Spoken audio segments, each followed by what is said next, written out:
All right, let's go. Number 10, the chunky stones. They turn up in plowed fields across the eastern United States, and most folks who find one file it away as a weight or a grinder. It is neither. It is a disc of hard stone, 2 to 6 inches across and about 2 inches thick. It is ground smooth, hollowed on both faces, and finished to a symmetry that would have taken an enormous amount of hand labor. The oldest examples in Illinois sit at about AD 600. They belong to a game called chunkey. After AD 1050, it spread across the eastern half of the continent. The play is easy to describe and nearly impossible to pull off well. One man rolls the stone down a prepared lane. Before it stops, players fling poles at the ground where they reckon it will land. Closest wins. Bernard Roman's writing in 1775 describes the surface built for it. An alley about 200 feet long, laid with smooth clay. William Bartram recorded the yards each with a pole 30 to 40 feet high, planted in the middle. These were not corners of a field. They were permanent civic architecture kept clear and resurfaced at the center of towns. James Adair, writing the same year, gave the game its best short description. He called it running hard labor. Players ran the lane and back all day, in the heat, barefoot, throwing 8 to 10 foot hickory poles at a moving target. But here is where the stone stops being sports equipment. Chunky stones were not owned by players. They belonged to towns, and clans were curated for generations, and were sometimes buried with the dead. At Cahokia, the city that appeared on the Mississippi floodplain around AD 1050 and became the largest pre-Columbian settlement north of Mexico. A single cache in one mound held 15 of them. William de Boer noticed something else in 1993. As the Mississippian period goes on, the stones drop out of ordinary residential deposits. Somebody was taking control of the game. Timothy Pocketot has argued that Chunkey traveled with Cahokia's influence across the mid-continent, carried by envoys holding a chunky stone in one hand and a war club in the other. He hedges it himself. The stones spread. Whether the politics traveled with them is an interpretation laid over a distribution map. The evidence for what was at stake comes later and is thinner, and we should say that plainly. Every eyewitness account we have was written 600 years after Cahokia's peak by colonial observers watching other peoples play a reduced version. Adair lists what men wagered on a single roll. Silver ornaments, nose rings, ear rings, breastplates, arm plates, wrist plates, and finally the clothes they were standing in. George Catlin, watching the Mandan variant in the 1830s, described men staking their liberty and offering themselves as slaves. What's unsettling is how fast that list slides from ornament to person.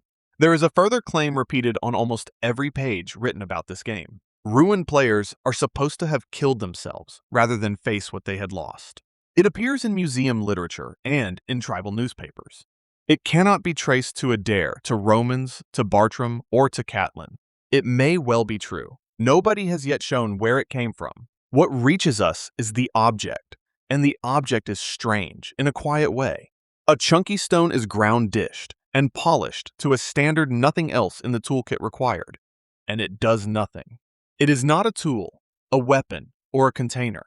It is a piece of hard stone, worked for hundreds of hours, so that a game could be scored, and the hands that shaped it also built a city.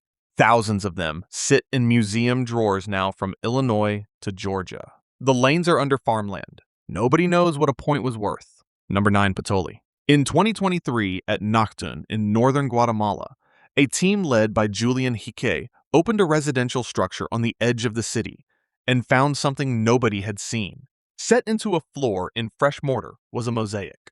About 478 ceramic tiles, each 1 to 3 centimeters across, had been snapped out of broken pots and sorted by color. They were arranged in a grid roughly 80 centimeters by 110, laid down no earlier than the 5th century AD.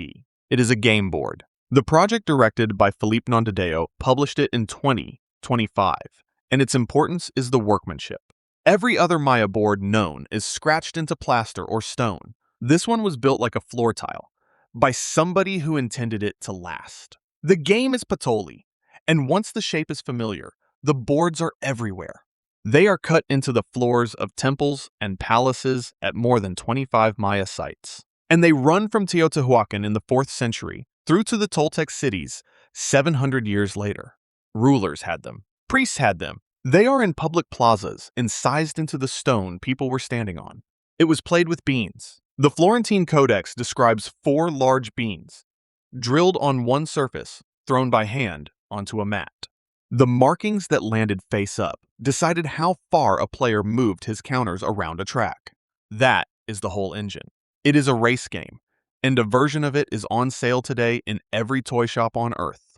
There is a story attached to it, repeated constantly, in which the board holds 52 squares matching the 52 years of the calendar round. It is a beautiful idea. Diego Duran, who watched the game being played, counted 60 or 70 places. The Nocturne board has about 45. The calendar reading is a modern gloss, and the boards themselves refuse to support it. What makes Patolli dangerous is not the board. The wager was the point of the game. Duran describes crowds pressing so tightly around the players that they were shoved against each other. Men bet mantles and jewels and worked stone. Then they bet slaves. Then fields, houses, granaries, and the plants growing on their land. Then their children. Then, when everything else was gone, they staked themselves, and the man who lost that throw walked away, belonging to somebody else. The escalation is brutal, and the sources record it in order. Professional gamblers traveled between towns with their own beans and mats looking for opponents. Sahagun's informants describe fights breaking out around the mat, and heads being opened. The god of the game, Maquilxochitl, was spoken to during play. Equipment was kept on household altars and given food and incense because the beans were not thought of as neutral objects. A bean landing on end was read as a marvel. That is the disturbing part, and it is easy to miss. This was not gambling in the sense of a card table. The dice were an oracle. The result was a statement about the player, and the stake could be the player. The Spanish tried to end it, and the evidence that they succeeded is weak. What survives instead is one recorded moment. Duran, preaching in a church in the middle of the 16th century, looked down and saw a Patolli board scratched into the floor at his feet. The boards are still there, in the plaza stone at Teotihuacan, and under the mortar at Nocturne. The rules never reached us. Nobody wrote down how a counter was taken, what ended a game, or how a debt was settled. And the Aztec fragments cannot be used to read the Maya boards. So, we are left with the most widely distributed game in ancient Mesoamerica, cut into the middle of its cities, in a form no living person can finish a turn of. Number 8. The sled runs carved into lava. Above Kuhu Bay, on the Kona coast of Hawaii Island, a ramp runs down the mountain toward the sea. It's man-made, not natural. Large slabs of rough lava form its base. Smaller stone-packed earth, and finally a fine surface of ash complete the surface. In places, it is 50 feet wide, and the embankment stands about 10 feet above the ground beside it. Roughly 1,300 feet of it survive. The original run went further, though how much further is argued, and some accounts carry it to the water. This is Kaniaka, the largest and best preserved kahawa hōlua in Hawaii. It was made for sledding, not on snow, on rock at speed headfirst. Local tradition attributes it to Kamehameha I around 1814, marking the birth of the son who became Kamehameha III. That son grew up to be a celebrated rider. The sled is called a papa hōlua, and its proportions are the reason this entry exists. It is 12 to 14 feet long and 4 to 6 inches wide. 2 runners of hard native wood are lashed about 3 inches apart. The frame is bound with olona cordage and coconut sinnet without a single nail, and the deck is matting. It weighs up to 50 pounds. It rides about 4 inches off the ground. The terrifying number there is not the length. It is the width. A grown man went down a rock mountain, lying on something narrower than his own shoulders. Before a run, the course was dressed with pili grass or cane leaves. Then it was slicked with kuki nut oil. The rider sprinted, threw himself flat on the sled, and went down the mountain face first with his hands on the rails. Speeds get quoted constantly. Published figures run from 40 to 80 miles an hour. All of them are estimates. Nobody has ever put a timing gate on a hōlua run. What can be said is that skilled riders covered 150 to 200 yards. and that 50 pounds of wood moving on stone does not stop gently. This was chiefly a sport. It belonged to the alii. It was raced during Makahiki, the season of Lono, and winners were recruited into a warrior's career. Women rode as well. At the A-Hole complex in the southwest of the island, a 60-meter slope with a 23-meter runway has stone platforms along its flanks, which is the clearest surviving evidence that people gathered to watch. The sport also sits inside a story about Pele recorded by William Ellis in the 1820s. The goddess arrives disguised as a woman, challenges a champion sledder at Kapaho loses, and comes down the slope after him in fire. Riding the slide reenacts lava reaching the sea. Then it stopped. The last documented hōlua event is in 1825, and the practice went out under missionary pressure as dangerous and frivolous. The slides were left where they were. At least 36 kahua hōlua are known across the islands. One modern writer says he has personally located more than 50. By the early 2000s, 2 were in a condition anybody could ride. What makes this entry different from the others is that somebody rebuilt it. David Stone, known as Tom Pahaku, is a Hawaiian studies lecturer at the University of Hawaii at Manoa. He built his first sled in 1994. He worked from Peter Buck's technical description of Hawaiian crafts. No living person had made one.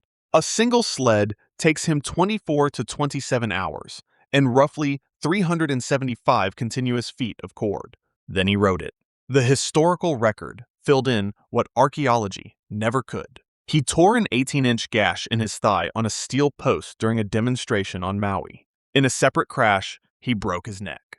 The slides are still on the mountains, hundreds of meters of engineered stone laid down for nothing but a race. For 170 years, what they were like to use was simply unrecoverable for us. We knew the courses better than we knew the sport. The answer came back within a few seasons of somebody putting a sled on the stone again. It came back as an injury list. That is a haunting way to relearn a game. Number 7. The Bull Leapers of Knossos. Arthur Evans's workmen at Knossos brought up painted plaster in fragments out of fil sicil above the walls of the palace's east wing. Reassembled one group of those fragments produced one of the most reproduced images in Bronze Age archaeology. A bull at full stretch, a figure gripping its horns, another inverted above its back, a third standing behind with both arms out. The panel in Heraklion is 107 centimeters high and 184 wide, and it dates to about 1450 to 1400 BC. The museum describes it as the best preserved of at least 4 bull-leaping paintings from the site. Now the part that changes how the image should be read. The picture everybody knows is a reconstruction. Émile Gilliéron assembled it around the surviving fragments, and the areas of genuine ancient paint are a fraction of what hangs on the wall. Every confident statement we make about Minoan bull leaping is partly a statement about an Edwardian restorer. Even the sexes are an assumption. White skin is taken to mark a woman and red-brown a man, and that is inference from a painting convention, not a fact about the people who leapt. The practice was real, and it was not confined to Crete. There is an ivory figurine from Knossos, 28.7 centimeters long, the only three-dimensional bull-leaping composition known from the palace, once suspended on wires above a bull, that has not survived. There are Syrian cylinder seals showing it around 1800 to 1700 BC. There is a Hittite relief face, and at Tel El Dabaa in the Nile Delta, Manfred Beetock's team recovered thousands of fragments of Aegean-style painted plaster, showing bull leaping against a maze pattern, inside an Egyptian palace, executed in a technique Egyptians did not use.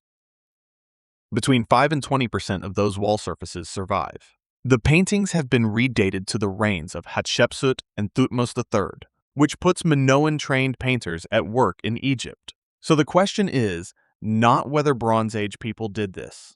It is what they did. John Younger cataloged the whole corpus and sorted it into 3 schemata, and his conclusion is not the one the fresco suggests. The pose everyone imagines, in which a leper takes the horns and is thrown into a somersault along the animal's spine, is in his reading an artistic convention, not a record of the maneuver. The version he judged accurate approaches from the side. Warson is dating the schema that looks like observation drops out after about 1300 BC. which raises the unsettling possibility that later artists were painting a sport nobody was performing anymore. Evans himself asked a professional steer wrestler about the somersault and was told it was quite impossible. The modern jumpers who still vault animals in France and Spain go over the back or the head, and none of them begin by taking hold of the horns. Andrew Shapland pushed back in 2013, and his objection is the better one. Skeptics lean on rodeo. Some Minoan images show leaps failing with the human figure caught badly, which is not what an idealizing artist paints. The animals are shown piebald, which points to domesticated cattle, rather than wild aurochs. Somebody was watching this happen. The modern comparison gives us the only hard number available. Between 2012 and 2019, across more than 13,500 bull events in Spain, Portugal, and southern France, hospitals recorded 1,239 people gored. 6 died. One of the 6 was a recordador, a man whose event is to jump an unroped bull with no cape and no weapon. About a third of those injuries were to the thigh and groin, and a fifth of that group had a major blood vessel torn open. The numbers are brutal, and they come from a sport with ambulances parked outside. For the Minoan version, we have nothing. No rules survive. No text explains who leapt, whether they were trained, honored captive, or paid. No arena has been securely identified. And in a century and a quarter of excavation on Crete, no skeleton has ever been published as that of a bull leaper, and no injury in the human remains has ever been attributed to the practice. The most famous dangerous sport from prehistory survives only as a picture, painted by a man who never saw it, of an event that left no bodies. Number 6. The Little Brother of War. In 2019, a team including Bo Duke, Carroll, Alan Kressler, Tom Belt, Julie Reed, and John Semek published something they found 1.5 kilometers inside Manitou Cave in northern Alabama. It was in permanent darkness. A line naming the leaders of a stickball team was written on the wall in Cherokee syllabary and dated in the text itself to the 30th of April, 1828. A stream runs through that cave. The men who wrote on the wall had come down there to prepare for a game. James Mooney documented their preparation in detail 60 years later. It begins with going to water. Mooney called this the most sacred act in Cherokee ritual, and it was performed fasting, usually after a night without sleep. Players were scratched with a canuga, a comb set with sharpened turkey bones, dragged across the arms, legs, chest, and back until roughly 300 cuts had been opened. A taboo period of 7 to 28 days ran before the match. Choctaw players kept 30 days of sexual abstinence. Rabbit was forbidden as food because a rabbit panics. Frog was forbidden because a frog's bones break easily. Conjurers worked against the other side. Medicine men handled the rackets before play and made objects to carry the luck. Nobody prepares like that for a ball game. They prepared like that because of what the game was. George Catlin watched a Choctaw match near Fort Gibson in 1834 and put numbers to it. He estimated 600 or 700 players on the field at once, with a crowd several times that. The goals stood 40 to 50 rods apart, a little over 200 meters. Each one a pair of posts 25 feet high. Play started at 9 in the morning and ran until near sundown. First side to 100. Each man carried 2 sticks. The ball could not be touched with the hands. There was no rule against striking a man with the stick you were holding. Cherokee accounts describe biting, choking, and blows to the head as ordinary. Mooney records a man thrown down hard enough to break his collarbone and states flatly that serious accidents are common. A witness in 1892 described the pool the players had washed in afterwards as perfectly bloody. The brutality was not a failure of the game. It was inside the rules, or rather inside the absence of them. The purpose is what makes it unsettling. Southeastern nations used the game to decide disputes that would otherwise have been settled by war. Terms were agreed in advance, and the losing side accepted the outcome. It worked often enough to be a system, and it was played at every scale, from 9 or 12 men aside up to Catlin's several hundred. And then there is the game everybody cites, in which a Choctaw and Creek match over a beaver pond near the Noxubee River broke down and turned into a real battle. The claim survives in Choctaw historical accounts, and a figure of more than 500 killed circulates in the literature. The date usually attached to it, and that casualty count cannot be traced to any 18th century document. What is verifiable is smaller and just as telling. A Choctaw and Chickasaw match in Oklahoma in 1903 needed federal marshals to break it up. The archaeology honestly gives us almost nothing. Sticks hide balls, and wooden posts do not survive in the ground. No securely identified pre-contact stickball equipment has ever been published. No ball, no racket, no post hole. Anybody can point to and call a goal. That leaves an odd imbalance in the record. Chunky 4 entries above this one is dated by hard artifacts. The game that replaced war, we date by memory. The earliest thing we can hold is a sentence written on a cave wall in 1828 by men who had gone underground to get ready to play. It did not stop. The Choctaw World Series of Stickball has run every summer since 1975 with around 50 teams and 30 players aside. And on the 16th of October, 2023, the International Olympic Committee voted lacrosse into the 2028 Los Angeles Games. 6 players aside. The first medal competition in the sport since 1908. The Haudenosaunee Nationals, from the nations that gave the world the game, still have no route to enter it under their own flag. Number 5. The Tower Jumpers of Pentecost Island. Between April and June on the southern end of Pentecost Island in Vanuatu, men build a tower. It goes up in a few weeks, 20 to 30 meters high from green timber, and lianas lashed together without a single nail. Platforms project from it at intervals up its height. The ground beneath is dug over and sifted by hand until nothing hard is left in it, the way a garden bed is prepared. Then a man climbs to a platform, ties 2 vines to his ankles, folds his arms across his chest, and dives headfirst at the ground. He is not trying to stop above it. A good dive brings the head or the shoulders into contact with the tilled earth. Divers reach something like 70 kilometers an hour on the way down. The engineering is where this becomes extraordinary. The vine alone is not the shock absorber. The wooden supports of each launch platform are cut so that they snap and hinge downward as the diver's weight comes onto them. The structure gives way in sequence and takes part of the load out of the vine. A tower built from a forest without metal is designed to fail in the right order at the right moment. The vines are the other half of the system, and they explain the calendar. The dive belongs to the yam harvest, and the reason is not ceremonial. In those months, the lianas are drying, and a drying vine carries the tension the jump needs. A vine cut in the wet season is too full of water and too elastic. It stretches further than the man has room for, which is exactly what happened on the 16th of February 1974. When a dive was staged out of season for Queen Elizabeth II during a royal tour. It was the middle of the wet season. Both of one diver's lianas broke. He hit the ground, broke his back, and died of his injuries. That is the frightening thing about the practice. The safety margin is a judgment about plant moisture made by eye by men who have watched the vines all their lives, and the moment an outside timetable overrides it, people are killed. Boys start young from the lowest platforms, sometimes at 5 or 6 years old.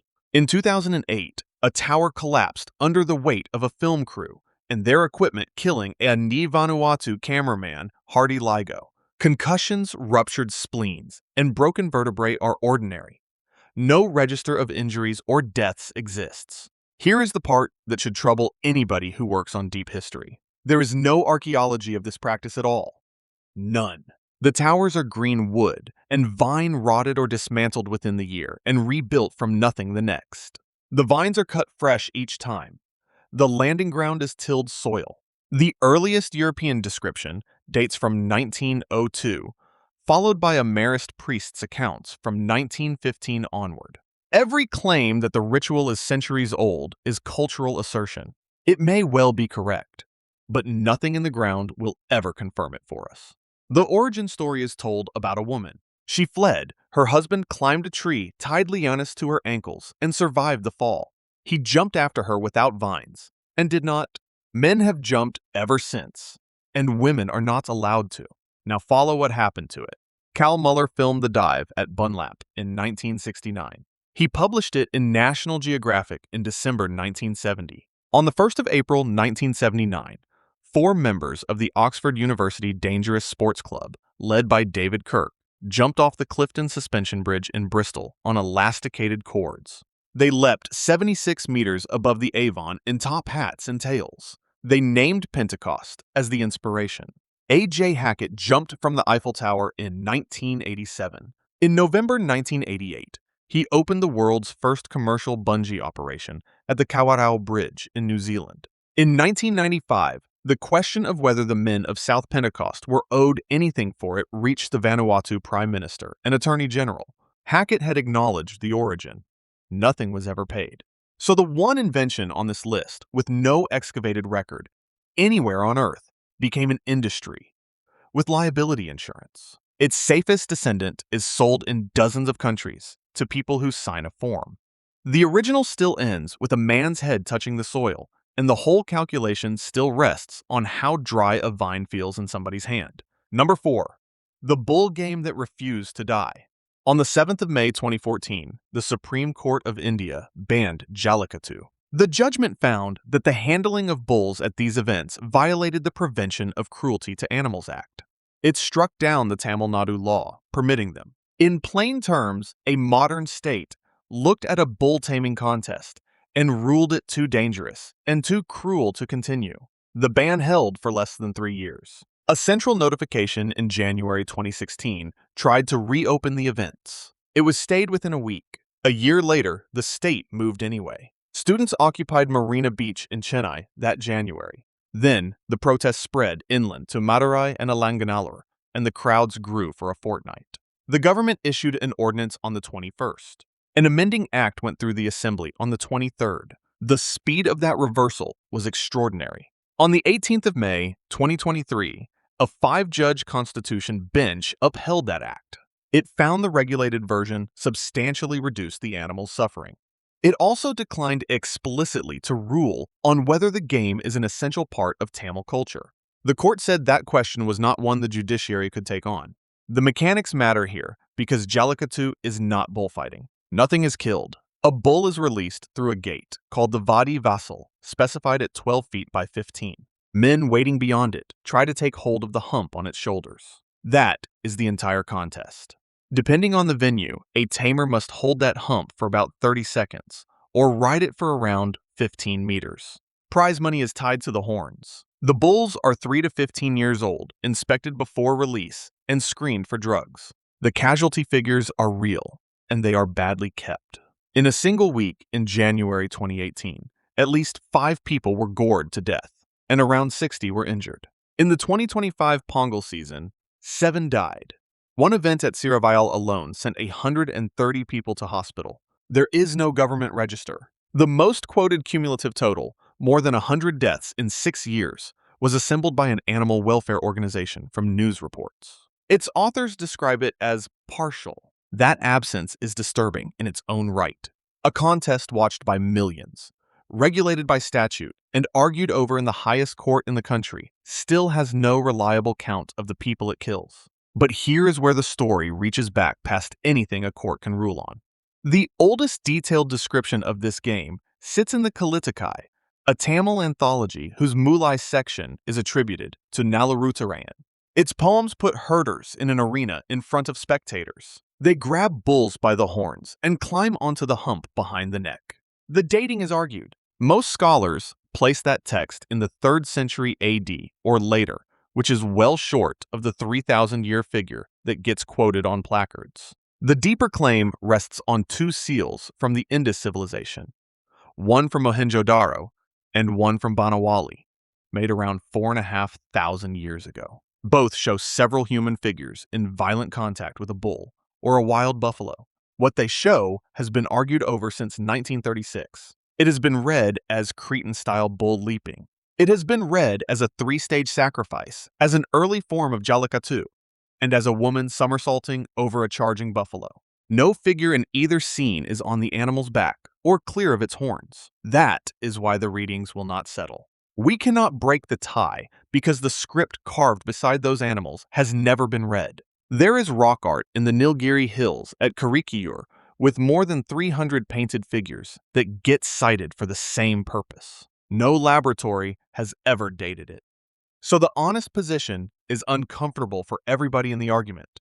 A game whose antiquity was asserted in the Supreme Court and defended by a movement that filled a beach rests archaeologically on 2 seals from a civilization whose writing nobody can read. What is not in doubt is the continuity of the animal, the hump, and the grip. And the modern world, having formally declared the game too dangerous, was overruled inside 3 years by the people who play it. Number 3. The Birdman competition. On the southwestern rim of the Ranokau crater on Rapa Nui, there is a village of about 50 stone houses.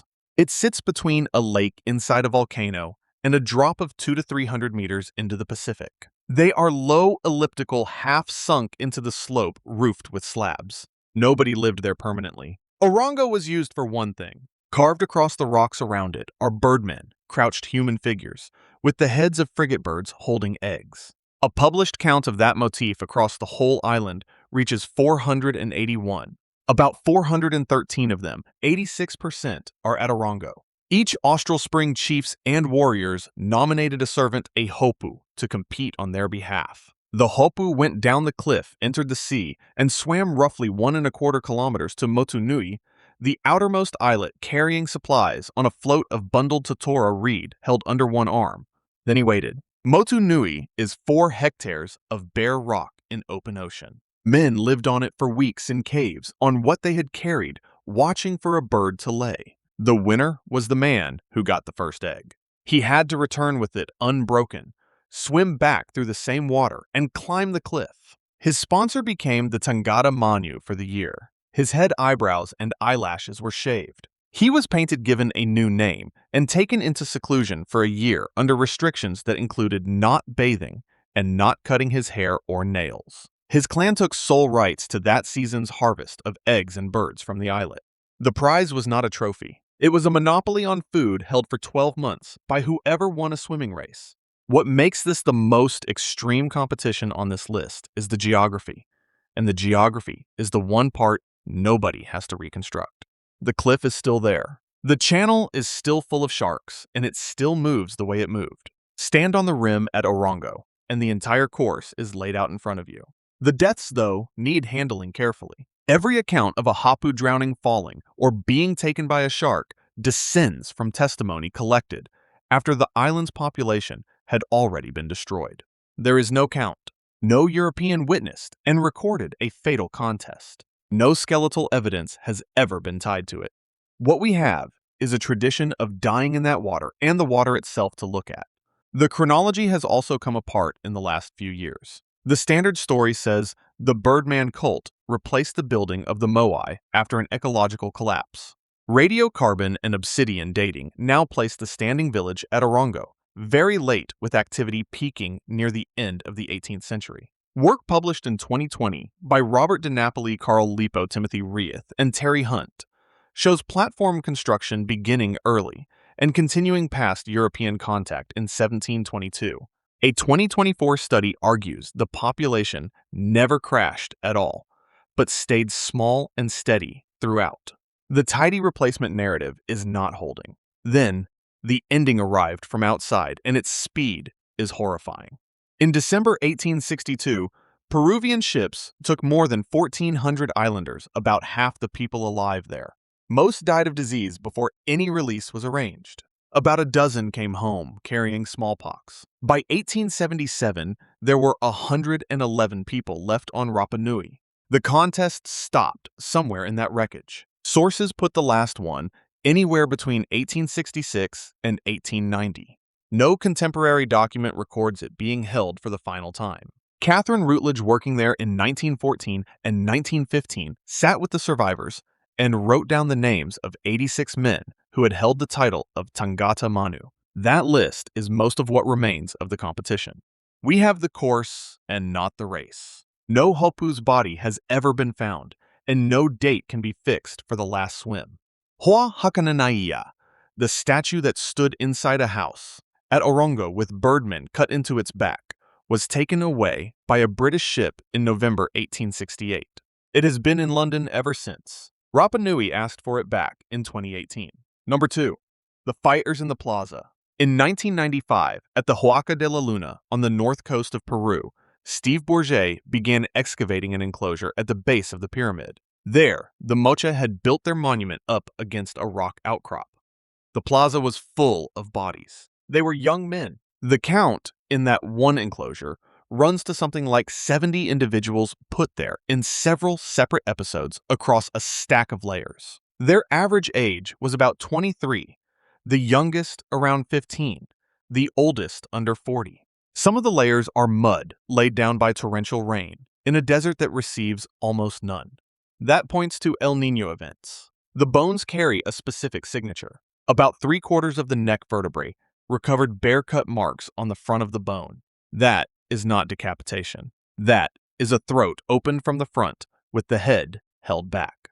Other cut marks fall exactly where muscle attaches to bone, which is what defleshing looks like. John Verano has argued the Moche wanted the skeletons cleaned for display. That's a nightmarish thing to want, and you can read that wanting in the tool marks. Many of the bodies had come apart and been scattered before burial, which means they lay exposed. With them were more than 50 unfired clay figures of naked seated men with ropes around their necks and smashed vessels showing bound prisoners. 8 of the men had skulls broken by a club at or near the time of death. One carried a penetrating wound from an atlatl dart. Now the layer that changes the meaning. 18 of them had old fractures that had fully healed. Ribs, long bones, depressions in the skull. At least 12 had fractures still in the early stages of healing when they died. Those men had been badly injured, kept alive somewhere for weeks while the bone knitted, and then killed. The disturbing part is the interval. Somebody housed them and fed them in between. The Moche left no writing. What they left instead is one of the most detailed pictorial records in the ancient Americas. It's painted onto pottery in fine lines, and it shows exactly this. Christopher Donan's corpus of Moche fine line art contains combat scenes in which 2 men fight who are dressed alike, equipped alike, and plainly familiar with each other's methods. The aim is not to kill. It is to knock the opponent's helmet off and take him. The loser is stripped. His weapons are bundled, and he is led away by a rope tied around his neck. He is then brought to a ceremony where his blood is caught in a goblet and handed to a figure in a rayed headdress. Tombs at Saipan and San Jose de Moro held people buried in the exact regalia those painted figures wear. The ceremony was real. Somebody performed it. For years, this supported a clean reading. A ritual tournament between Moche men of equal standing in which losing meant dying at the top of the pyramid.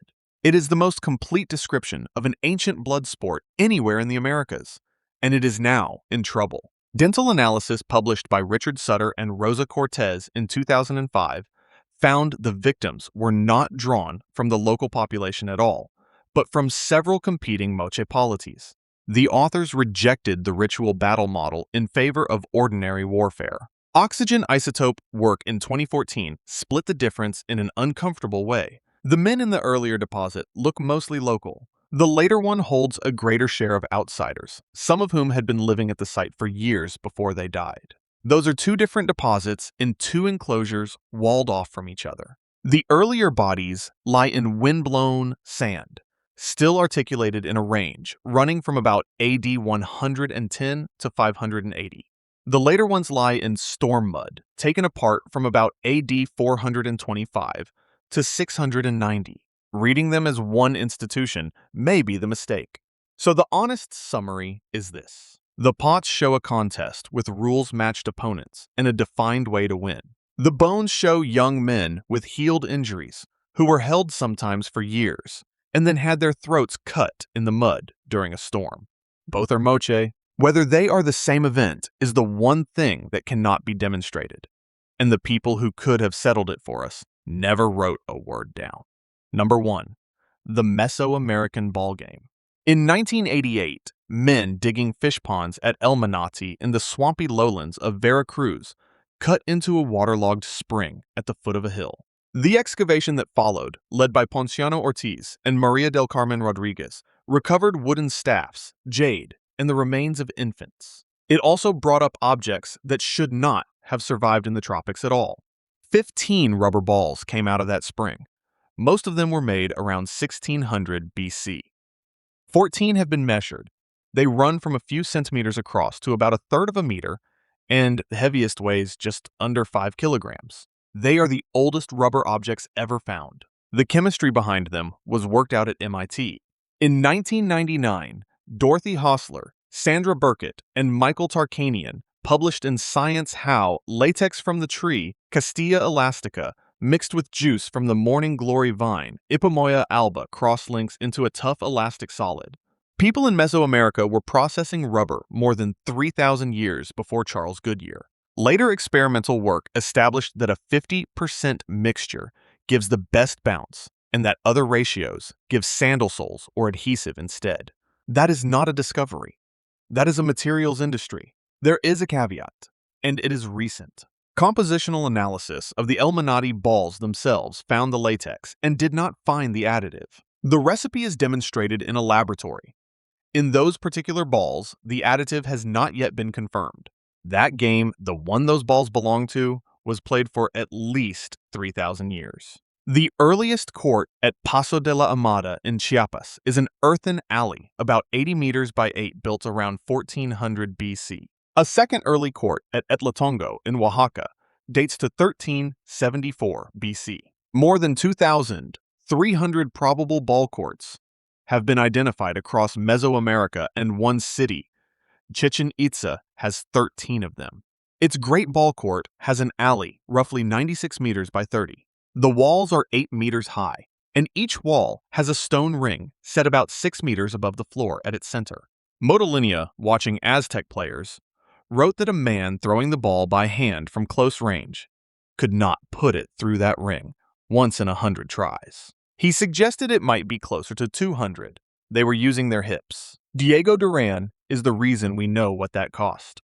He records players carried off the court, dead. They had run themselves to death chasing the ball. He describes hips bruised so badly. The skin had to be opened with a small blade so the pooled blood could be squeezed out. It is a brutal detail, and its specificity is the reason it is trusted. And he lists the wagers, which follow the same escalation as Patolli. Homes' fields, granaries the maguey plants, their children, and finally themselves sold into slavery under law when the debt could not be paid. The scale of the supply chain says the rest. The Codex Mendoza records a single lowland province paying its tribute to the Aztec capital in rubber by the thousand. The imagery is where the game earned its reputation, and it needs care. Carved into the benches of the Great Ball Court at Chichen Itza is a scene of two teams facing each other, a ball marked with a skull between them. One player is shown kneeling without a head. 7 serpents rising from his neck where the blood should be. Another figure holds the severed head.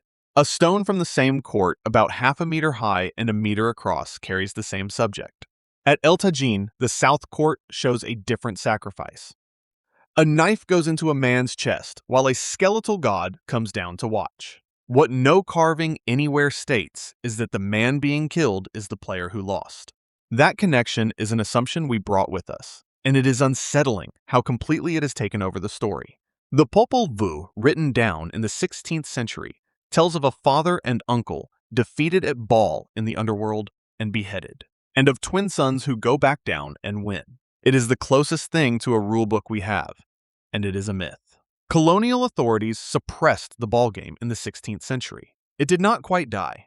In 4 communities in the state of Sinaloa, a version called Ulama de Cadera is still played on a packed dirt court about 70 meters long and 4 meters wide. Players wear a leather girdle, called a fajado, over the hip and buttock, and strike a solid rubber ball, weighing between 3.5 and 4 kilograms with the point of the hip. In 2016, those traditional communities counted between 30 and 40 active players.